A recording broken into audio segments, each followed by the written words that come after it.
ሰላም ጤና ይስጥልን ውድ የአሮማ ሚዲያ ቤተሰቦቻችን፣ የሰዓቱን ዜናዎች እንደሚከተለው እናቀርባለን። አብራችሁን ቆዩ።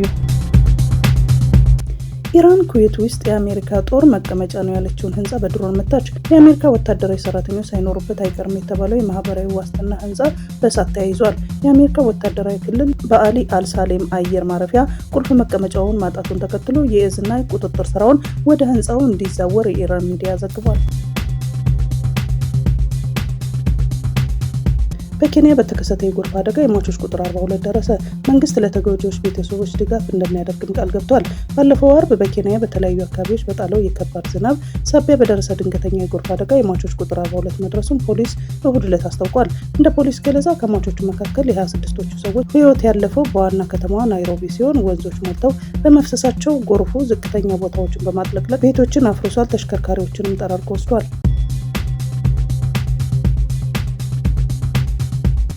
ኢራን በተባበሩት አረብ ኤሚሬትስ የሚገኘውን የዱባይ ዓለም አቀፍ አውሮፕላን መንደርደሪያ መታች። እነዚህ ዛሬ በዱባይ ዓለም አቀፍ አውሮፕላን ማረፊያ ተርሚናሎች አቅራቢያ የተፈጸመ የኢራን የድሮን ጥቃት የሚያሳይ አዲስ ምስል ነው።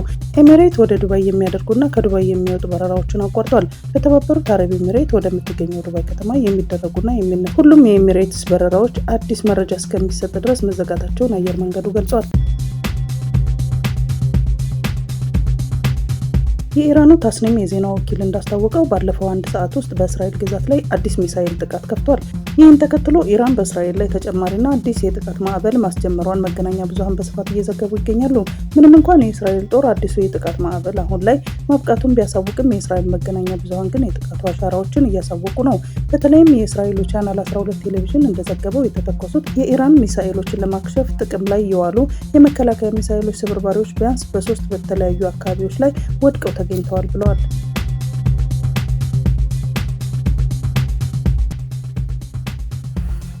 ኢራን በሆርሙዝ ወሽመጥ ሊያልፍ የነበረውን ነዳጅ ጫኝ መርከብ መምታቷን አስታወቀች። የኢራን እስላማዊ አብዮት ዘብ በሆርሙዝ ወሽመጥ በኩል ሲያልፍ የነበረ ነዳጅ ጫኝ መርከብ ላይ ጥቃት መፈጸሙን አስታወቀ። ከጠበኛ ሀገራት ጋር አጋር የሆኑ ነዳጅ ጫኝና የንግድ መርከቦችን በሆርሙዝ ወሽመጥ በኩል ማለፍ እንደማይፈቅድላቸውም ወታደራዊ ኃይሉ አስገንዝቧል። በመካከለኛው ምስራቅ እየተካሄደ ያለውን ጦርነት የመርከብ መተላለፊያ መስመሩን ሙሉ እንዲቆም አድርጎታል። በዚህ ሳምንት መጀመሪያ የኢራን መንግስት በመስመሩ ለመተላለፉ የሚሞክሩ መርከቦችን በእሳት እንደሚያያይዝም ዝቷል።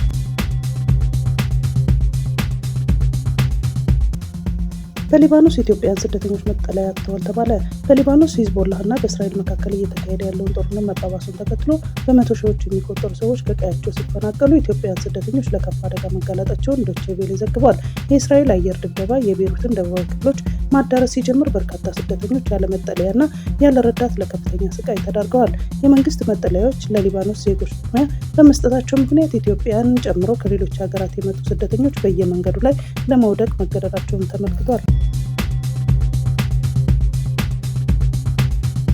የተባበሩት አረብ ኤሚሬት በአየር የውሃ ማጣሪያ ተቋም ላይ የአየር ጥቃት በመፈጸም ጦርነቱን በይፋ ተቀላቅላለች በሚል በተለይ ከእስራኤል ሚዲያዎች የወጡ ዜናዎች ሐሰተኛ መሆናቸው ተገለጸ።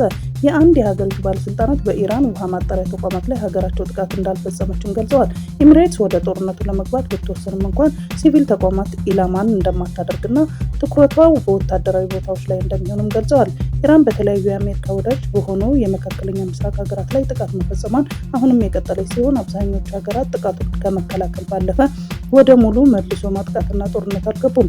እስራኤልና አሜሪካ በኢራን ላይ ጥቃት በመፈጸም የተጀመረውን ጦርነት አሁን ላይ እንደ ኩዌት፣ ሳውዲ አረቢያና ባህሬን ያሉ የባህረ ሰላጤ ሀገራትን እየነካ ይገኛል። ኤሚሬት የቀጥታ ጥቃት እንዳልፈጸመችን ብትገልጽም በቀጠናው ያለው ወታደራዊ ዝግጁነት ግን ከፍተኛ ደረጃ ላይ ደርሷል።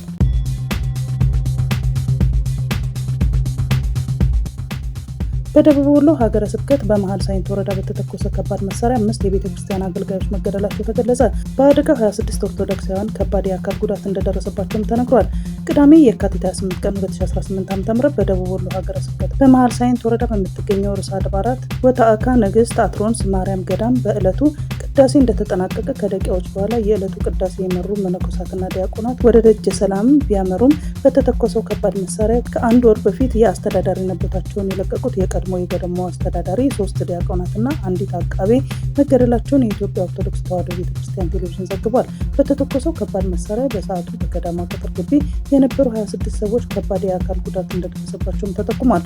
ከሞቱት አገልጋዮች መካከል የካቲት 29 ቀን 2018 ዓ.ም ሶስቱ በገዳሙ ሲቀበሩ፣ ሁለቱ ደግሞ አስክሬናቸው ወደ ቤተሰባቸው ተሸኝቷል። በአካባቢው በተደጋጋሚ በተፈጸመ የከባድ መሳሪያ ድብደባ በገዳሙ የነበሩ ከ60 በላይ የአብነት ተማሪዎችና ከሞት የተረፉት አገልጋዮች አካባቢውን ለቀው መሸሻቸው ተገልጿል። በአሁኑ ሰዓት መሀል ሳይንት ወረዳ ታዕካ ነገሥት አትሮንስ ማርያም ገዳም አቅራቢያ የሚኖሩ ነዋሪዎችም ገዳማውያን በከፍተኛ ስጋት ውስጥ መሆናቸው ተጠቅሷል።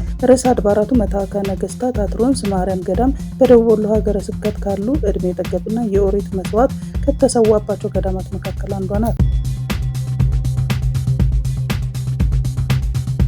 ሄዝቦላ በእስራኤል ጦር ሰፈር ላይ ጥቃት መሰንዘሩን አስታወቀ። የሊባኖስ ቡድን በእስራኤል ወታደራዊ ሰፈሮች ላይ ያነጣጠሩ 2 ጥቃቶች ፈጽሜያለሁ ብሏል።